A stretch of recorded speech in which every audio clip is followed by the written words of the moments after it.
My name's Lillian Kay. I'm 30 years old, and I work as a physician assistant at a private hospital. Behind this seemingly polished profession, I've always lived under the shadow of my family. My father runs a video game shop, spending his days surrounded by flashing screens and noisy game sound effects, yet he has never truly paid attention to my life. My mother works as a waitress at a pizza restaurant, exhausted by the repetition of her daily routine, with no energy left to care about how I feel. My younger brother, Tyler, is like a child who never grew up, approaching life with carelessness and indifference. In their eyes, I am a complete failure. They don't see the effort I put into assisting doctors with complex cases at the hospital. They don't see the countless nights I spend studying under dim lights to improve my professional knowledge. To them, I am simply the useless burden who stays at home and does nothing. On the night I will never forget, I stood in my bedroom, one hand resting on a half-zipped suitcase, the other gripping my phone so tightly that my knuckles turned white. At 8:14 p.m., my father posted something on Facebook that cut into me like a blade. The 30-year-old parasite is finally moving out.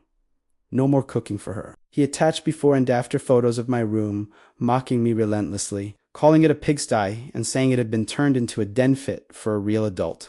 My brother followed suit, posting an old photo of me wearing oversized pajamas while carrying groceries, jokingly captioning it, National Geographic. Rare footage of a basement daughter. Within minutes, that post was like a massive stone thrown into a calm lake, stirring up endless waves. Thousands of likes and countless mocking comments poured in like a flood. Every single one felt like a sharp arrow piercing straight through my heart. But I didn't break down crying the way they expected, nor did I angrily argue in the comments. I simply took screenshots then, liked every single post. What they didn't understand was that, over the years, I had learned how to quietly collect evidence of who they really were when I appeared to be powerless.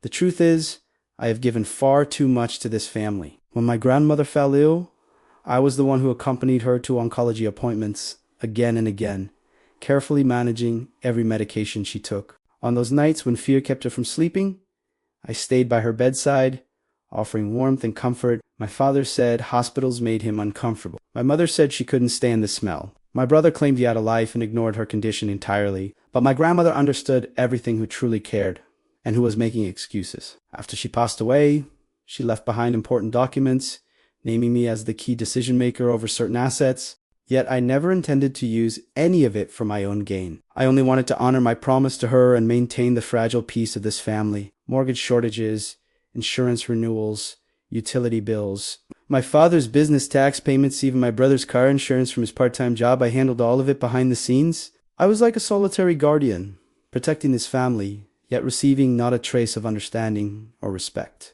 After moving into my new place, in the stillness of late night, I opened my phone again and looked at my father's post, which was still spreading. A deep chill rose within me.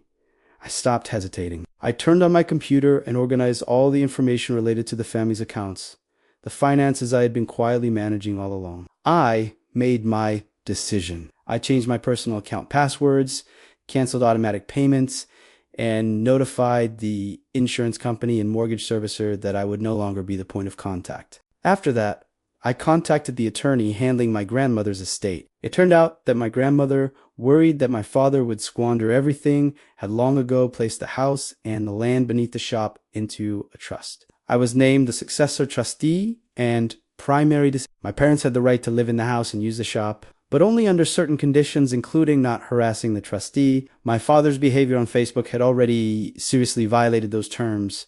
Based on the trust agreement and the screenshots I provided, the attorney prepared to issue a formal notice to my family. They would have 30 days to vacate the house. Their preferential use of the shop would be suspended, and the issue of online harassment would be addressed. The moment the news spread, my family fell into chaos. My Aunt Carol was the first to call. Her fake concern made me sick. She insisted it was all a misunderstanding. Then Tyler texted me, his tone filled with anger and confusion. My father called as well, his voice shifting between shock and rage. My mother cried uncontrollably on the phone, but none of it could shake my resolve anymore. A week later, a confrontation became inevitable in the attorney's office. I walked in and saw my father wearing the leather jacket he believed made him look intimidating, his face full of anger. My mother's eyes were swollen, tissues clutched tightly in her hands, her gaze filled with helplessness and pleading. Tyler sat there with hostility, trying to hide his unease behind anger. Aunt Carol was there too, as always, believing family conflict required her presence as both spectator and mediator. I took a deep breath and placed a black folder on the table. First, I pulled out printed copies of my father's Facebook post, followed by my mother's comparison photos and my brother's mocking content. I began reading the hurtful comments one by one. With every sentence, the atmosphere in the room grew heavier. Those words, once like poisoned arrows, now echoed sharply in the silence of the room. Then I presented the records of everything I had paid for over the years: mortgage, insurance, taxes, each item, clearly listed, proof of my silent sacrifices. The attorney explained the trust terms, the consequences of violations, and the transition of property control in detail. My father tried to argue, insisting my mother would never have agreed to such arrangements, but when the attorney produced the documents signed by my grandmother, he deflated instantly, like a defeated rooster. Tyler looked at me with humiliation and demanded to know if I had always thought I was better than them. I looked at him and said calmly, firmly, "I've only been quietly preventing your lives from falling apart while you kept calling me useless." My mother pleaded through tears, saying that families argue and that everything shouldn't be destroyed over a single Facebook post. I looked at her, my eyes full of disappointment, and said seriously, "This isn't about one post. It's about refusing to keep saving people who publicly degrade me. I've had enough of your disrespect." Faced with their reactions, I clearly stated my demands: vacate the house on time, no direct contact with me without the attorney's permission, and delete all related posts. I refused to remain the family's joke. I refused to keep paying for their disrespect. When the meeting ended, I placed the house key in front of my father and said, "Grandma entrusted me with protecting this house. I did just nod in the way you expected. I will not let you trample on my dignity anymore." Then I turned and walked away without giving them a chance to bargain with tears. In the days that followed, the calls and messages never stopped. My father went from accusations to negotiation. My mother began sending old photos and recipes, trying to bring back memories. Tyler, after calling me heartless, reached out through a cousin to ask if I could help. I didn't respond to any of them.